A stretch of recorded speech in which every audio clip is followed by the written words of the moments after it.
the Dallas Cowboys entered the offseason with multiple needs that must be addressed. Depending on who you speak to around Cowboys Nation, those needs will vary significantly. One area that seems to divide fans is regarding the primary need on the defensive line. Recency bias has caused many of us to list a run-stuffing defensive tackle as the unit's top need. It's a little understandable given the way in which the Dallas Cowboys were dispatched from the playoffs this January.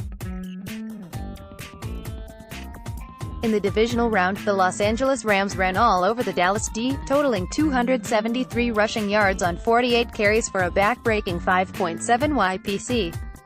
They moved the ball at will, even converting multiple first downs in the closing minutes to ice the game and prevent Dak Prescott from mounting one of his signature comebacks. It was a brutal and uncharacteristic way for the Dallas Cowboys season to end. Since the average offensive passing play adds 0.25 in expected points where the average run just adds 0.06 expected points, it makes sense the Dallas Cowboys prioritize stopping the pass over the run. Luckily that game was an anomaly. For the season the Dallas Cowboys only allowed 3.9 yards per carry, fifth in the NFL.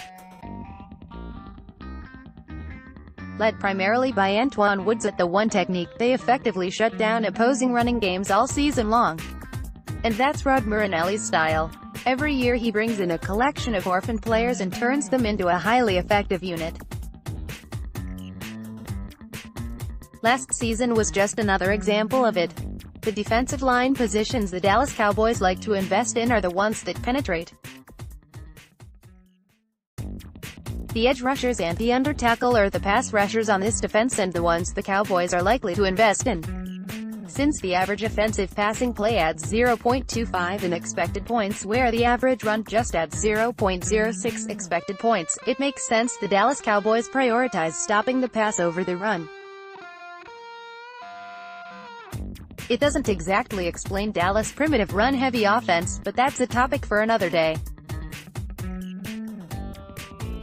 State of the D-line. We all expect DeMarcus Lawrence to re-sign with Dallas this offseason, so this starting LDE is locked down for the next 5 seasons. Randy Gregory had an amazing comeback season and heads into 2019 with legit double-digit sack potential, locking down the starting RDE spot for the foreseeable future. Behind those gents are primarily Taco Charlton and Durance Armstrong. Nothing flashy but depth nonetheless. It's inside where the waters get murky. Maliek Collins is in the final year of his deal. Injuries have slowed his development, and while he's flashed potential at both tackle spots, he's done nothing to indicate he's the future there. Karan Reed, assuming he's resigned, and Daniel Ross round out the depth. Again, not exactly future starting material there. Given the need, Tyrone Crawford, DT, will probably play one more season with the Cowboys in 2019, but beyond that he's likely to be released. With the future inside in doubt, under tackle is likely the chief concern heading into free agency and the draft.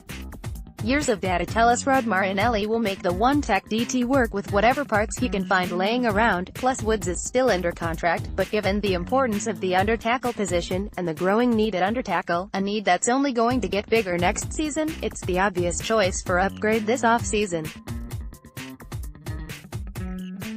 Keep in mind, rookie DTs rarely make a big impact right away, especially if they're found outside of the first round. Investing today is investing in 2020 when the need gets downright dire. Drafting an under tackle may not be the flashiest thing for the Dallas Cowboys to do early in the draft, but it sure makes sense. Let's all just pump the brakes on the run-stopping defensive tackle thing here though, because history tells Dallas isn't interested in the numbers tell us the Dallas Cowboys are already pretty great at it. But I'm not gonna lie, it's tough to shake off what happened against the Rams. Next, why Earl is still a great fit with the Dallas Cowboys. If there's one position the Dallas Cowboys are expected to address on their defensive line, it's the 3 technique under tackle. While edge rusher is always a possibly adding a run-stuffing nose tackle isn't.